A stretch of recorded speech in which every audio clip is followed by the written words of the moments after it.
My first guest tonight is a familiar face to fans of St. Elsewhere, star of the movie She-Devil, and he can be seen next Monday in The Line of Duty. It's a film series. This one is called Siege at Marion. Please welcome Ed Begley Jr. Eddie, hey!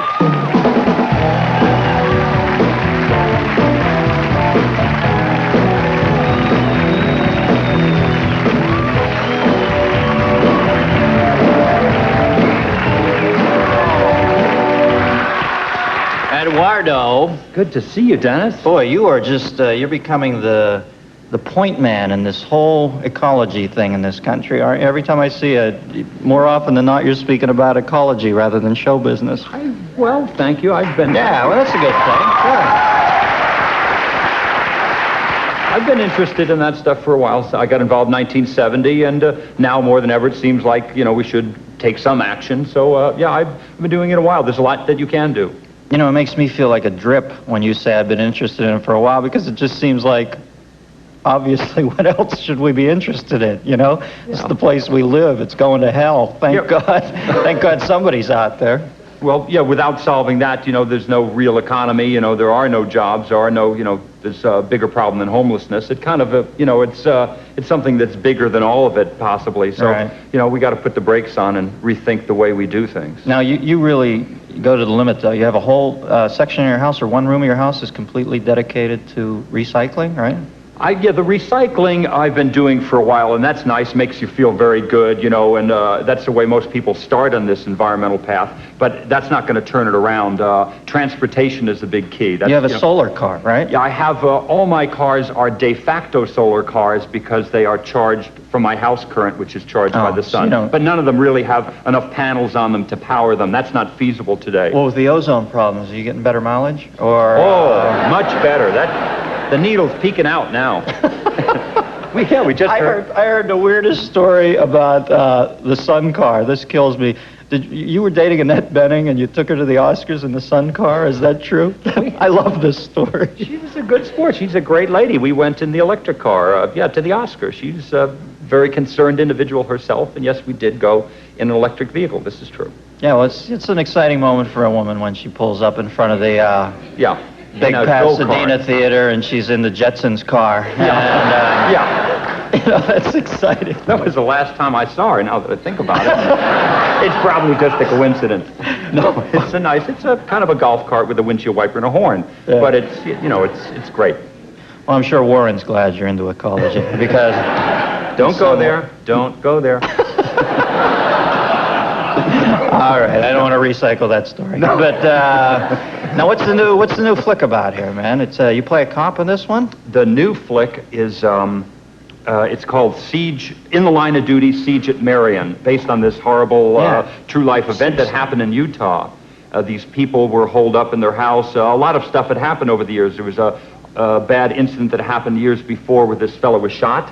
He had pulled a gun when the cops were there or something, and he was sadly shot and killed. And then there was another event where there was a Mormon center that was blown up, and I think these people took responsibility for it, and then they holed up in their house, and the police were surrounded, and so it's kind of a real-life adventure, if you will. So were the people criminals, or were they just good people gone wrong? Bit religious fanatics? I would figure the latter. You know, they had some kind of good ideas that started it all off. They didn't want to send their kids to public schools, and hey, you know, that's a rough one to argue with. Ouch, Ed said it, not me. No, there are some good public schools, but also... Ed said that, too. Okay. How's that for a disclaimer? You're covered. You took care of it, man. It was a beautiful move. I thought I had you, and you threw me. You used my own weight against me. We'll be right back after this.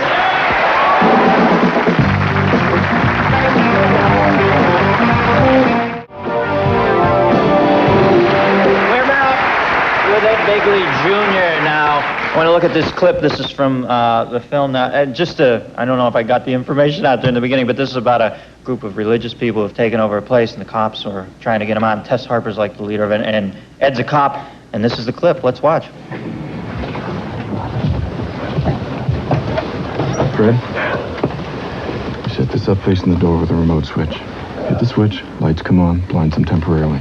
Same deal will happen if they screw with the speakers on the fence. Now, if they threaten us, we take our threat level up to whatever they're doing. If they run, it's Mike's job. Then I need to be up front by the door. The plan is for you to come at him from the back. That won't work.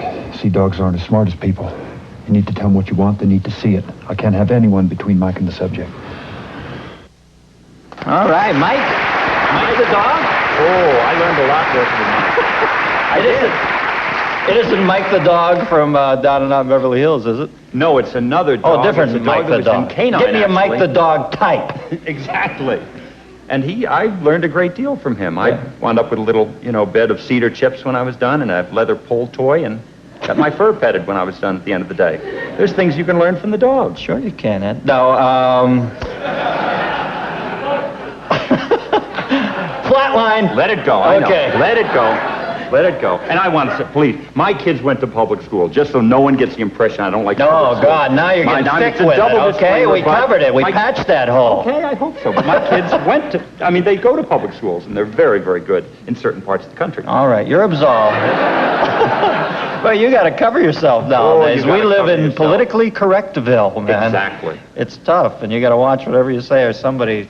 We do a bit on the show about a guy who writes letters who gets pissed off and gets peed off immediately. There you go. I'm going to get letters about that. Now, now, last time you played a cop, didn't you have a story in your background where... Yeah. Well, that wasn't on film. That was at a club called the Troubadour in Los Angeles. You were doing stand-up? Yes, I did that years ago, so I greatly respect what you do. I did it for a while, and I was out to my car to get some props or something, and some guys came, freeze! And I said, no, I'm just doing an act here and what have you. And they took me down to county jail. I was in county jail for 3 days for impersonating an officer, which seemed a little unfair, but... Hey, well, that was in the glory days. Nowadays, yeah. You're lucky you didn't get whapped on a camcorder. Hey, coming out of the Troubadour, at least they had that peace and love vibe going, man. Now, your dad, Jesus, he was, one of my favorite films of all time is 12 Angry Men, and your dad is a monster, or was a monster in that film, man. He was very good in that. God, do you know all the 12 Angry Men? Can you name them all? Let me see. Conrad Hilton, Nicky Wilding, Mike Todd. Oh, wait. Hey, wait a minute. I'm doing Liz Taylor's husbands. Well, it was Jack Warden. Yep.